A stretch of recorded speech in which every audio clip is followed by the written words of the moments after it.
How to fix GroupMe app not working. In order for you to fix this issue, the very first thing you want to do is to head over to the App Store on your device if you are using iOS. In the source bar, search for GroupMe. Move into this app right here. Instead of open, if you see the option of update, then your application is not up to date and it might be one of the reasons that you're facing this issue. If that's the case, tap on update and update the app. Once you have the updated version, now the next thing you want to do is move into the settings of a device and then move into general. Head over to iPhone storage. In this page, search for the application GroupMe and then move into it. Now click on offload app and then once again click on offload app. It will clear the cache and the storage of the application.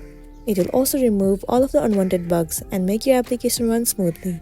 This might also fix the issue that you have been facing, and then you'll be good to go.